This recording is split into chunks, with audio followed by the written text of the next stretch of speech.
జరగండి చచ్చిపోతుండే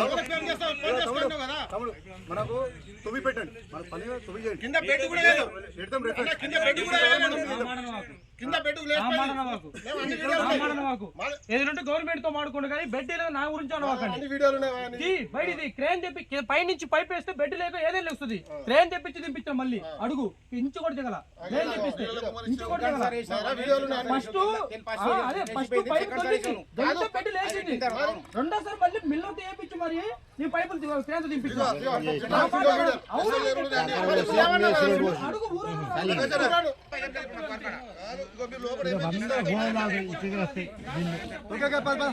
అడుగు మాట్లాడు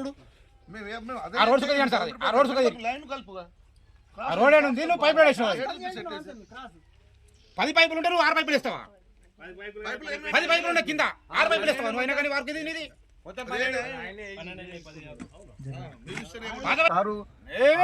సుమారం వస్తాడు సోమవారం రేపు లేదు సోమవారం వస్తే ఒకసారి మాట్లాడి ఇట్లా వస్తాడు మరి ఇంకోటి సార్ మీ డిపార్ట్మెంట్ ఎక్కువ శ్రద్ధ తీసుకోవట్లేదు ఏం జరుగుతుంది అంటే ఈ 9 నెలలు 10 రోజులు అయిపోయి ఇది శ్మశానం అడిగి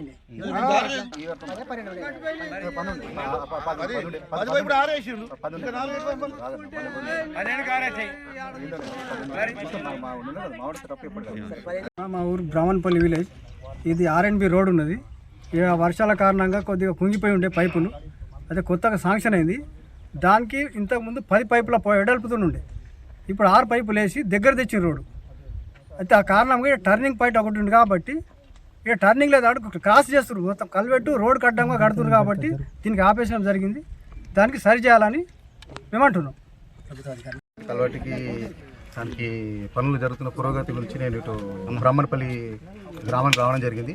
అయితే గ్రామస్తులు వాళ్ళు కొన్ని అభ్యంతరాలు వ్యక్తం చేశారు. వాళ్ళు అనగా ఏంటంటే వాళ్ళు ఉన్న పైపు ఇది ఒక రోడ్డు కరువు మీద ఉండడం వల్ల వాళ్ళకి గోడ కట్టడం వల్ల వాళ్ళకి లారీలు టర్నింగ్ ఇబ్బంది అవుతుంది. ప్లస్ ఒకసారి ఆల్రెడీ లారీ పడిపోయి 2 టైమ్స్ పడిపోయిన వాళ్ళు సంఘటనలు వాళ్ళు మాకు దృష్టికి తీసుకొచ్చారు. సో ఆ సందర్భంగా ఈ మా నాగేశ్వరరావు పెద్ద గ్రామ పెద్దలు XMP తీసి వాళ్ళు వచ్చి మాకు ఇంకొక పైపు వెడల్పు ఎక్స్టెన్షన్ చేయమని వాళ్ళు కోరుతున్నారు.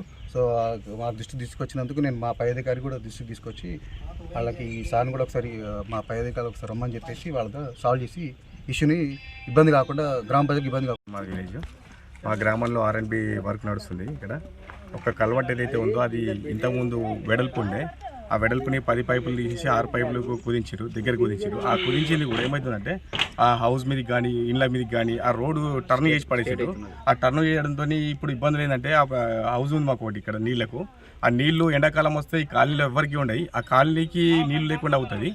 దాంతోపాటు ఇక్కడ జరపమంటేనేమో ఇది జరుపుతలేరు. ఉన్నదాన్నే చేస్తామంటే సరే ఇది పైపుని జరిపేసి చేయమని చెప్తే అది మేము చెయ్యము, మాకు ఎస్టిమేషన్లో లేదంటే ఆ ఉన్నదాన్నే చేయమంటున్నాం. మేము ఇంకా ఎక్కువ చేయమంటలేము. ఆ ఉన్న వర్క్నే ఇటు జరపమంటున్నాం. ఆ పైప్ అడ్జస్ట్ చేయమంటున్నాం. అది చేస్తలేదు. అది చేయకుండా వాళ్ళదే నడిపిస్తూ అంటే అది ఎట్లా అవుతుంది?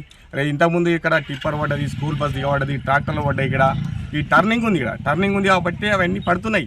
ఆ ప్రాబ్లమ్స్ మాకు తెలుసు కాబట్టి మా విలేజ్ వాళ్ళే అవుతున్నాయి, వేరే వాళ్ళకి అవుతలేవు కదా.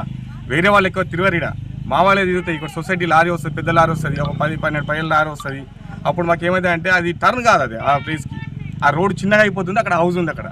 కాబట్టి మేము ఏం చేసామంటే ఇక్కడ వర్క్ని ఆపేసి అది పెంచమని చెప్తున్నాం అంతే.